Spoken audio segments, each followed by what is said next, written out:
Astaghfirullah. Salawat dan salam tak lupa kita hadiahkan kepada Nabi kita, Nabi besar Muhammad sallallahu alaihi wasallam. Ulama yang kita akan kaji pada malam hari ini, seorang alim yang dikatakan para ulama tidak ada satu alim minal ulama setelah abad keempat yang hampir seluruh para ulama dan seluruh umat Islam menerima seluruh karyanya, kecuali ulama ini satu-satunya. Setelah abad keempat, bahkan abad kelima, tidak ada kalangan para ulama yang karya-karyanya diterima oleh manusia melebihi ulama ini yang kita akan kaji. Siapa dia? Al-Imam Yahya ibn Sharaf, atau dikenal dengan Al-Imam An-Nawawi rahimahullahu ta'ala.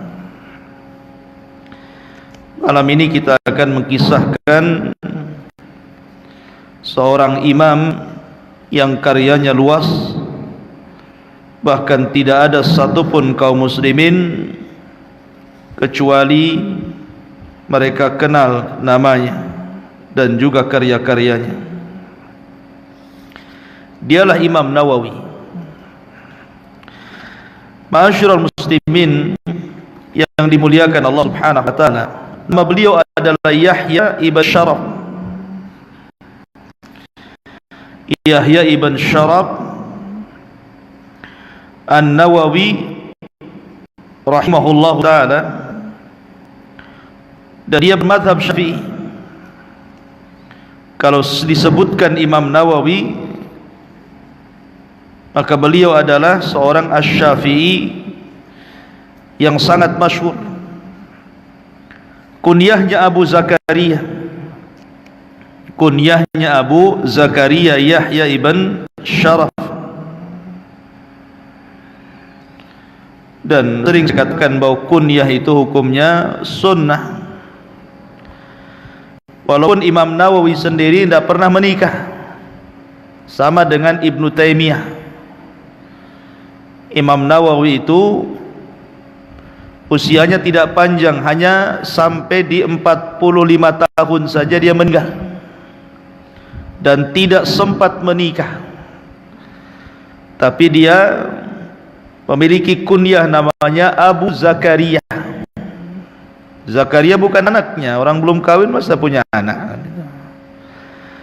Tetapi kunyah itu sunnah, walaupun tidak punya anak, maka boleh seseorang itu memberikan dirinya kunyah. Seperti Imam Nawawi, namanya Yahya ibn Sharaf, dan dia tidak menikah sampai meninggal, dan kunyahnya Abu Zakaria. Laqabnya Muhyiddin. Laqabnya Muhyiddin, walaupun Imam Nawawi sendiri tidak suka dengan laqab yang dilaqabkan kepadanya, karena beliau dikenal dengan tawadhu'nya, tidak suka ada orang memujinya. Dan begitulah Allah angkat, wa ma tawadha'a ahadun lillahi illa rafa'ahu Allah. Tidaklah seseorang tawadhu, rendah diri, karena Allah Azza wa Jal, kecuali Allah akan angkat derajatnya. Sepakat ahli tarikh bahwa Imam Nawawi rahimahullahu ta'ala disebutkan beliau lahir pada bulan Muharram. Jadi beliau lahir pada bulan Muharram pada tahun 31 wa 600 lil hijrah, 631 Hijriyah. 631 Hijriyah beliau dilahirkan. Ma'asyiral muslimin yang dimuliakan Allah Subhanahu wa taala, disebutkan ketika beliau memulai thalabul ilmi,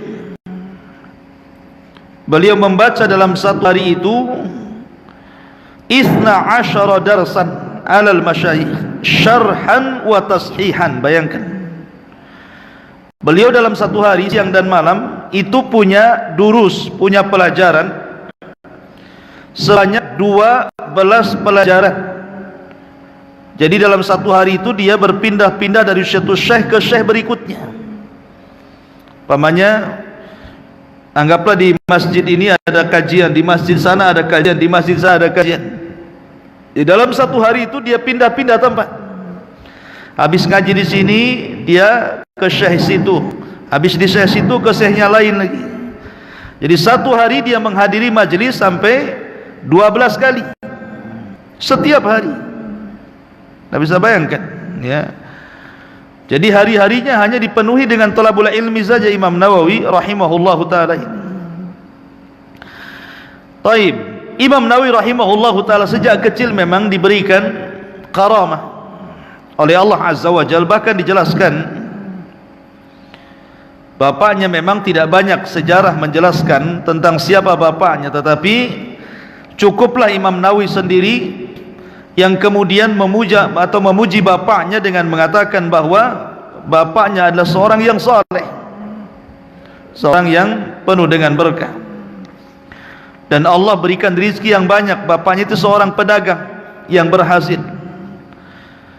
Bahkan Imam Nawawi dibuatkan warung juga, ya, diajari dagang oleh ayahandanya. Lah suatu ketika Imam Nawawi rahimahullahu taala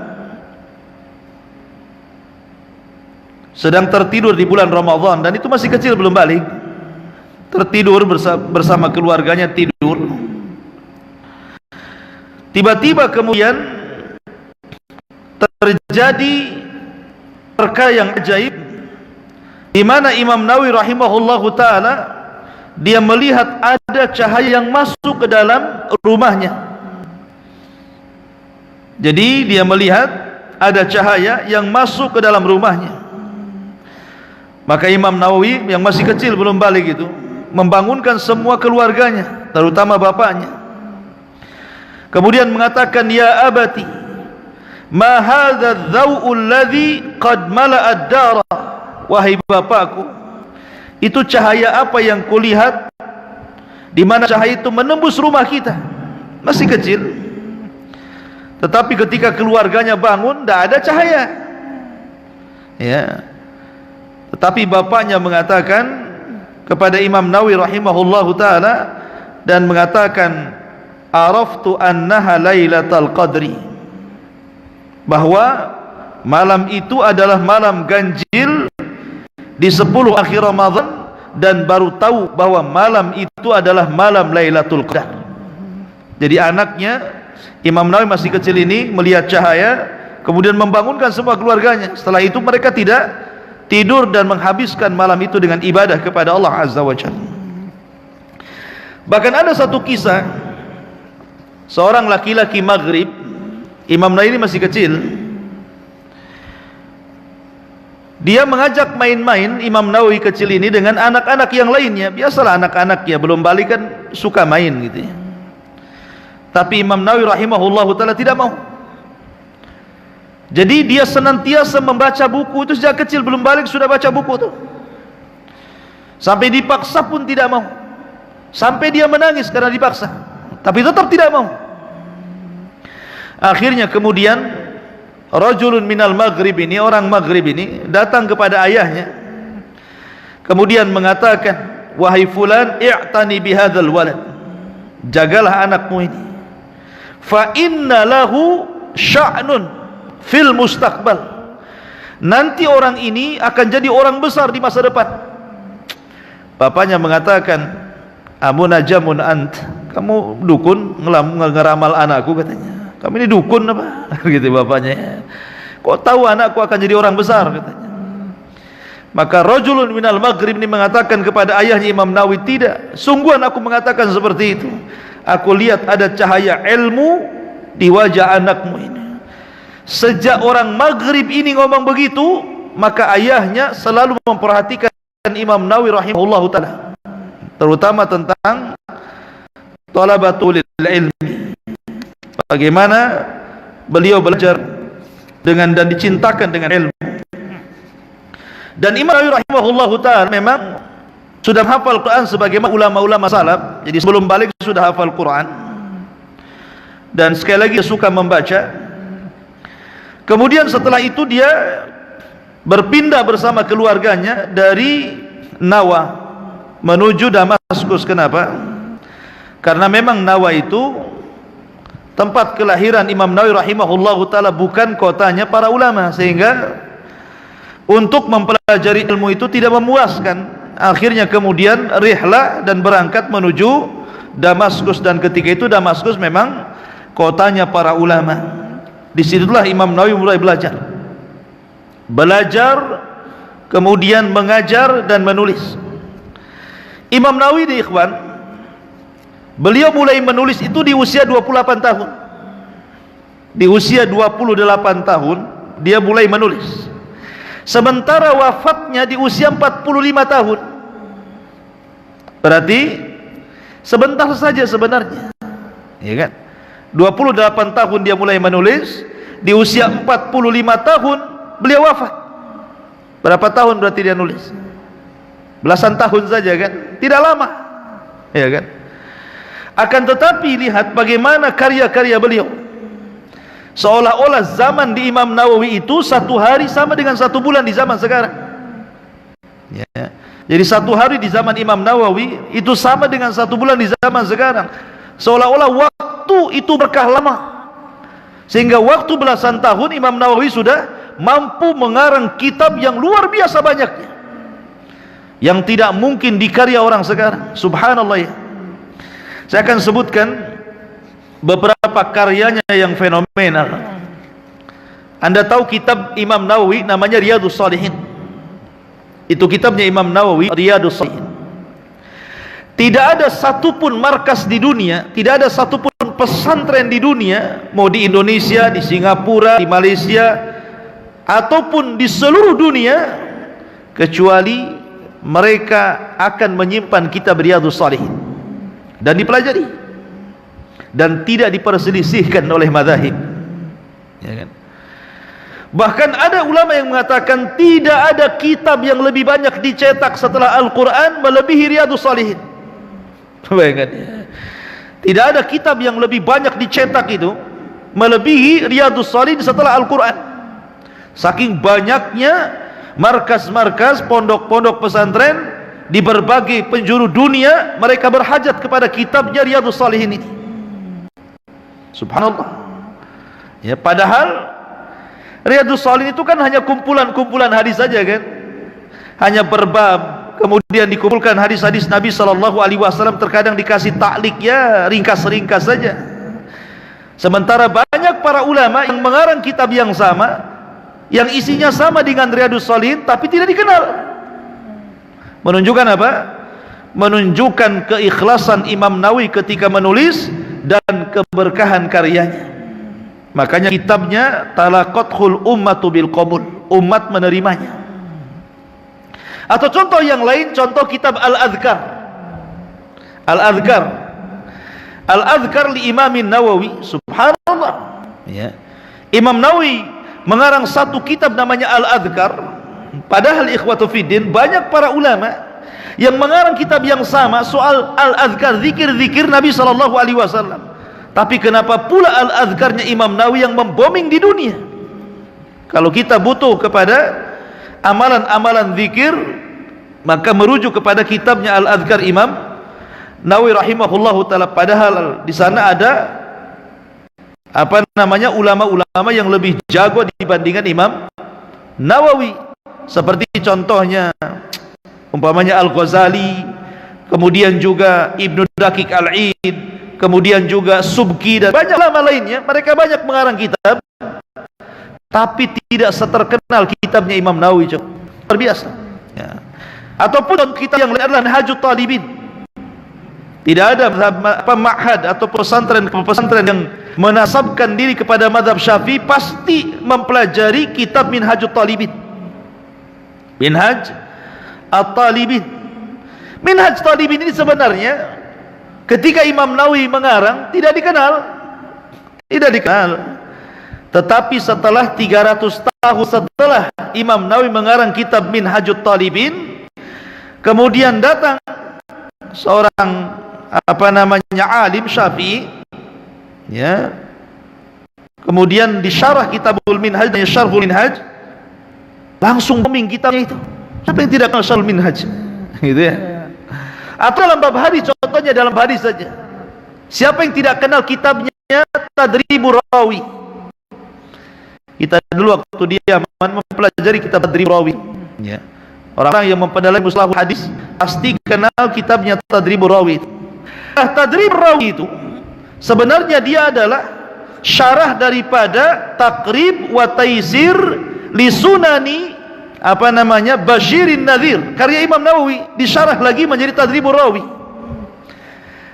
Kitabnya ma'ruf ya.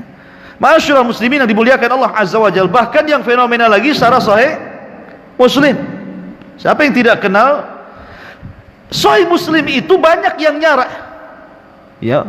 Puluhan para ulama kondang yang lebih hebat dibandingkan Imam Nawawi itu banyak mensyarah kitab Sahih Muslim.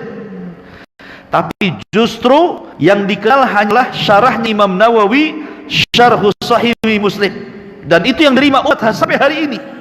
Dijadikan rujukan apabila hendak mempelajari Sahih Muslim, pasti kembali kepada kitabnya Imam Nawawi, Syarhu Sahih Muslim ya kan? Dan yang luar biasa adalah apa? Arba'in Nawawi. Jutaan jiwa menghafal kitab ini. Padahal kitab Arba'in ini banyak ditulis para ulama. Namanya Arba'iniyat namanya. Kumpulan-kumpulan hadis-hadis, 40 hadis. Tetapi setelah Imam Nawawi mengarang kitab Arba'in, karya tulis Imam Nawawi, jutaan jiwa sampai hari ini orang menghafal kitabnya Imam Nawawi ini dan dipelajari. Ini kan luar biasa ya ikhwatul fillah ya. Dan itu amalannya Imam Nawawi, pahalanya Imam Nawawi akan sangat besar, karena kalau setiap orang menghafal kitab yang ditulisnya berarti kebaikannya akan ada pada timbangan yang menulisnya Imam Nawawi rahimahullahu ta'ala. Dan banyak sekali karya-karyanya yang fenomenal. Ma'asyiral muslimin yang dimuliakan Allah Azza wa Jalla, dikatakan oleh tilmidnya Ibnul Attar, syaikhi, guruku, wa qudwati, dan contoh kehidupanku, Al-Imam Dzut Tasanif Al-Mufidah, dialah imam pemilik karya yang sangat bermanfaat, wal muallafatil hamidah, dan karya-karya yang terpuji, wahidu dahrihi faridu asrihi, satu-satunya ulama di masanya, satu-satunya ulama di zamannya, azahid fid dunya ar-ragibu fil akhirah, orangnya zuhud di dunia dan sangat menghendaki akhirat. Ma'asyiral muslimin yang dimuliakan Allah Azza wa Jalla, dijelaskan di antara akhlak Imam Nawawi bagaimana ibadahnya. Imam Nawawi rahimahullahu ta'ala sampai dikisahkan ada seseorang yang masuk ke Masjid Umawi. Masjid Umawi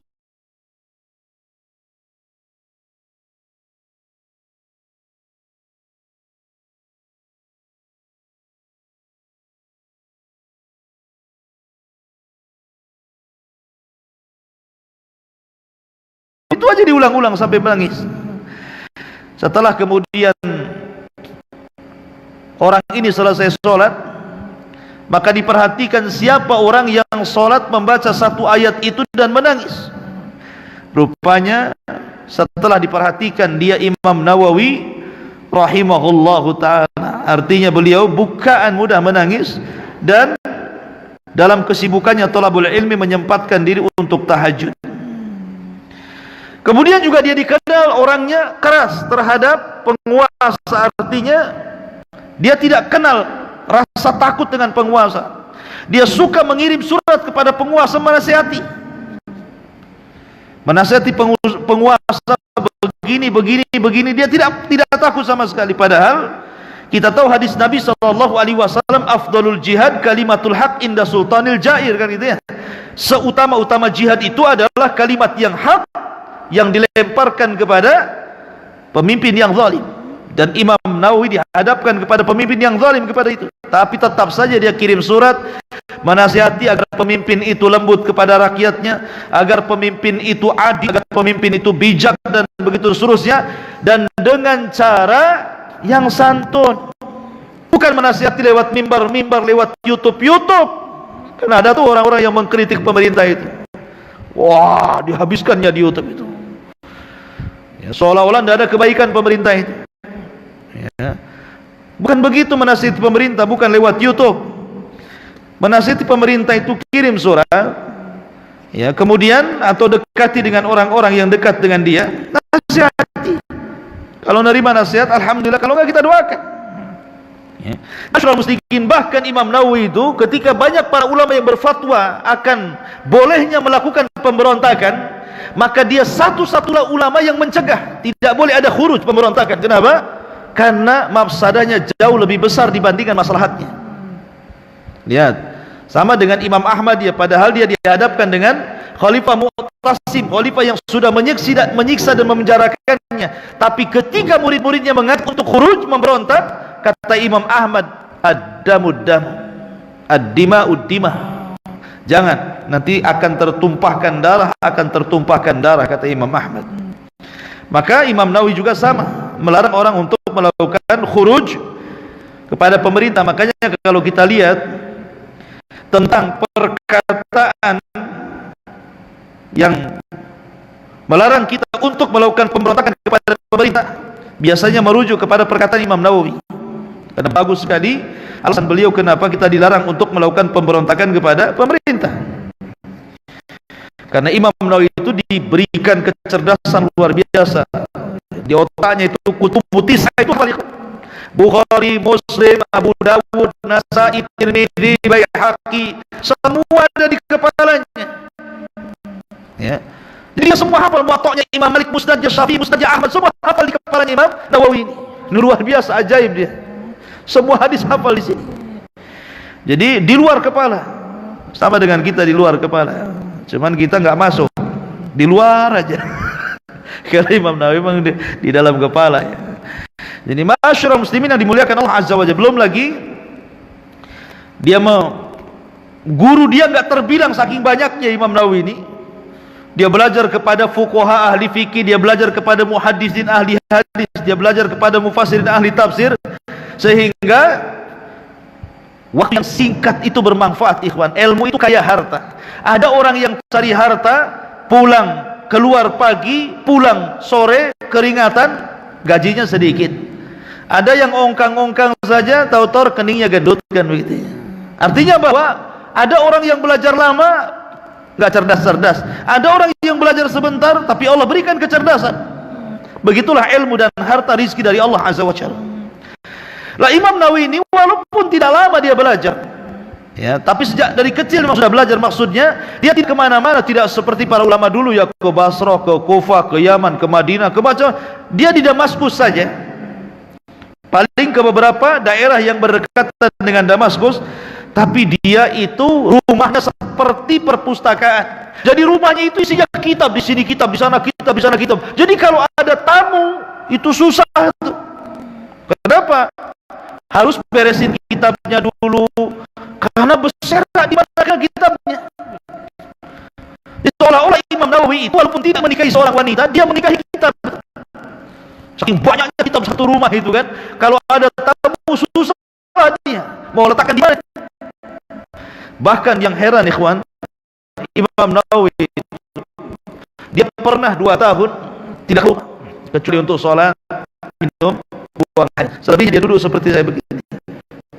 Kalau ngantuk dia gitu, tidur, nanti balik, ya. Dia tidak pernah di kasurnya selama 2 tahun, di meja begini saja. Kalau tidur dia tidur gini, nanti bangun lagi. Coba Anda bisa kuat seperti itu, ya. Saya yakin 3 hari kayak gini untuk udah masuk rumah sakit ya. Disangka corona udah sakit pinggang antumnya. Tapi 2 tahun Bang, kenapa Imam Nawawi sampai duduk 2 tahun loh ya, seperti itu kondisinya. Dia tak pernah tidurnya begitu saja. Dia sedang mensyarah kitabnya Al-Muhadzab, Syarhul Muhadzab di Imam Nawawi. 2 tahun dia rampungkan itu, kitab itu. Dan kitabnya menjadi berkah ikhwan. Ya. Luar biasa gitu kan. Syarhul Muhadzab ini li Imam An-Nawawi rahimahullahu taala, dia mengarang kitab yang fenomenal luar biasa. Ma'asyiral muslimin yang dimuliakan Allah Azza wa Jalla.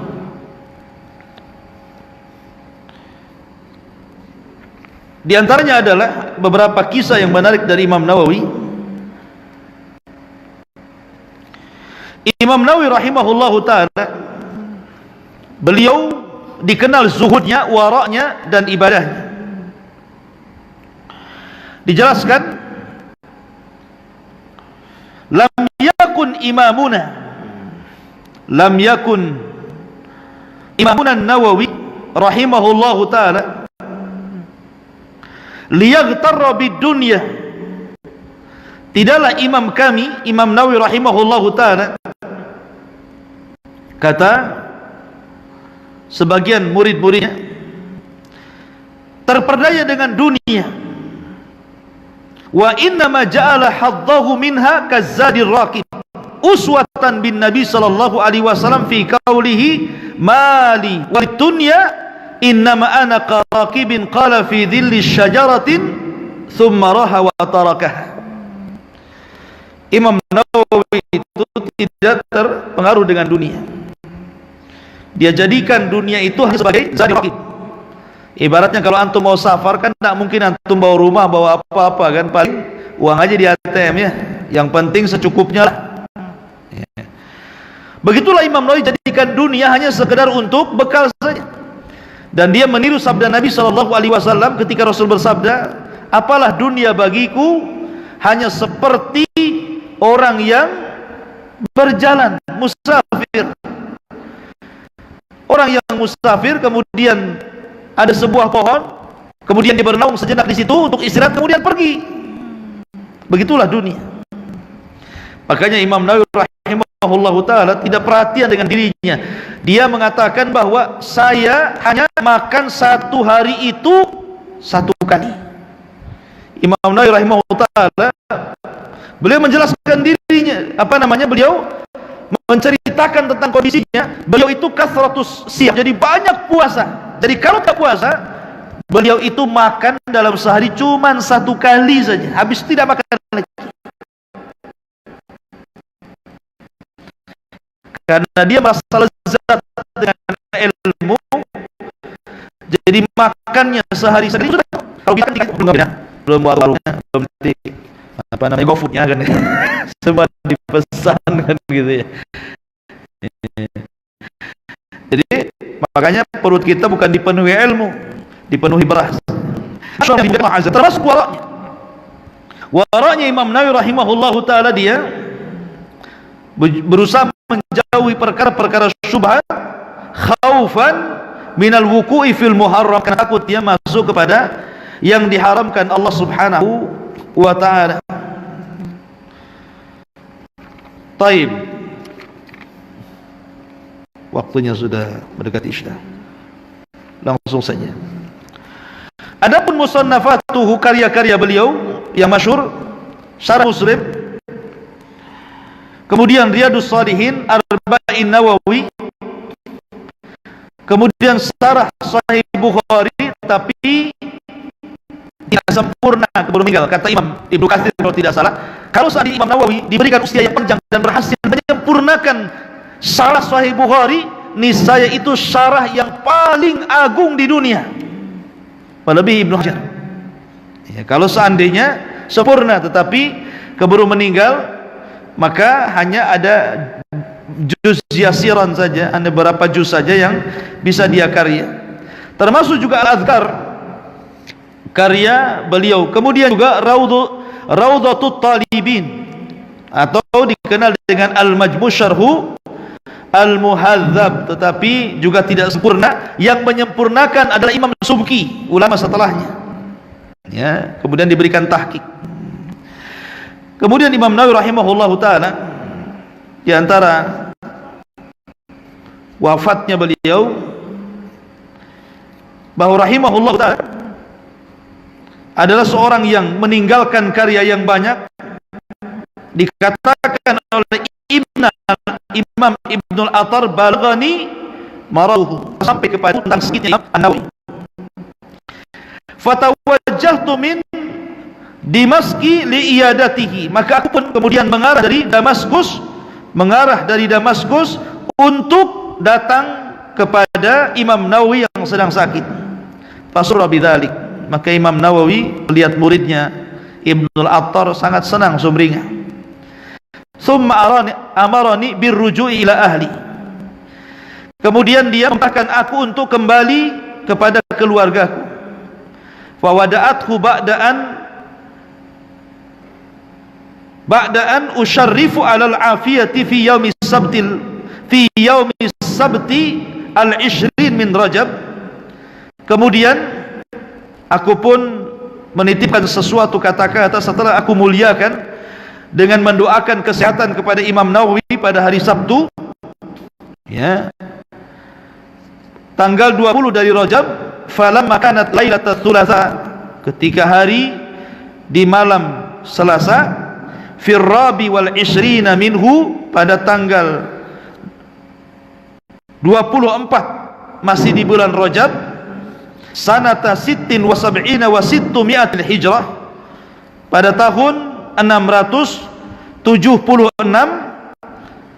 hijrah Nabi SAW, intaqala ila jiwari rabbih rahimahullahu ta'ala, maka beliau kembali berpulang ke rahmat Allah subhanahu wa ta'ala. Artinya beliau meninggal diawali dengan sakit dulu, kemudian beliau meninggal dunia dan disolatkan oleh banyak manusia, dan ketika itulah manusia baru kehilangan sosok imam besar Imam Nawawi rahimahullahu ta'ala. Kan tetapi karya-karyanya luar biasa. Karya-karya Imam Nawawi menjadi rujukan para ulama dunia dan juga para talabatul ilmi, dikaji di madrasah, di universitas, sampai menjadi kitab yang fenomenal di tengah-tengah kaum muslimin.